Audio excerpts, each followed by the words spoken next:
Welcome back. So how are LLCs taxed? We're going to talk about that in this video. I'm Lyda from the Lyda Law Firm. Let's get started.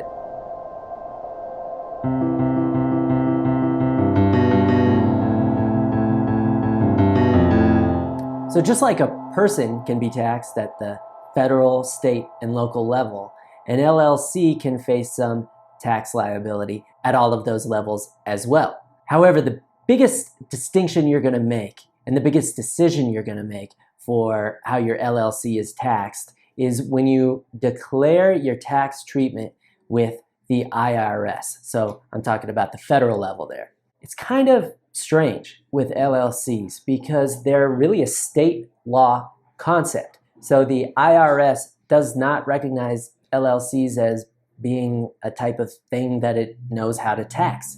So in other words, if you are an LLC, the IRS will say, okay, you're an LLC, but since we don't acknowledge LLCs as being a type of thing we tax, we're going to tax you as something else. So once you set up your LLC with the state, you have to declare with the IRS how you want to be taxed. Okay, I'm an LLC, but for the IRS, I want to be taxed as a sole proprietor or a partnership or an S-corp.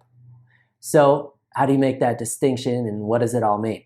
If you are a single member LLC, meaning there's just one owner of the LLC and it's you, the default taxation will be that the IRS will tax you as a sole proprietorship. Some people prefer this tax treatment.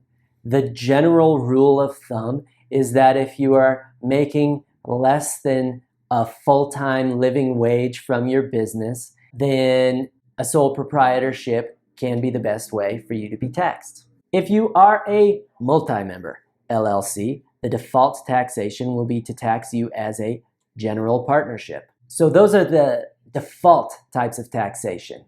Sole proprietorship if you're a single member LLC, general partnership if you are a multi-member LLC. But a lot of LLC owners prefer to be taxed as an S corporation.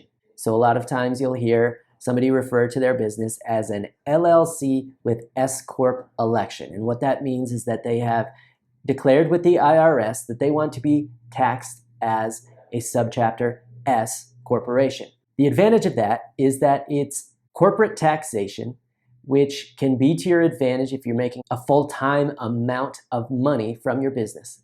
But it is better than being taxed as kind of a traditional corporation because you still get the benefit of pass-through taxation.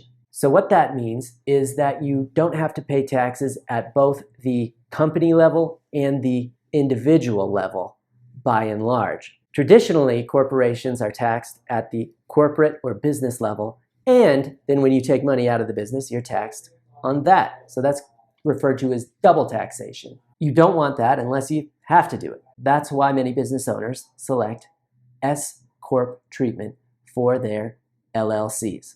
Now, when do you make this decision and how do you declare it to the IRS? In our 16-step legal checklist for startups, we go through all the steps of setting up your LLC, including registering it with the state and then filing for your EIN with the IRS. So when you register for that employer identification number, EIN, with the IRS, which you can do quickly and easily online, you will just simply check a box for what you want your tax treatment to be. Now, here's an important point. If you choose S-corp taxation, checking that box when you're getting your EIN won't be enough. You will also need to fill out Form 2553, which you can download from the IRS website and snail mail it into the IRS. So that's how you tell the IRS how you want to be taxed at the federal level. Thanks for watching. Please remember to click like and subscribe to help keep legal education free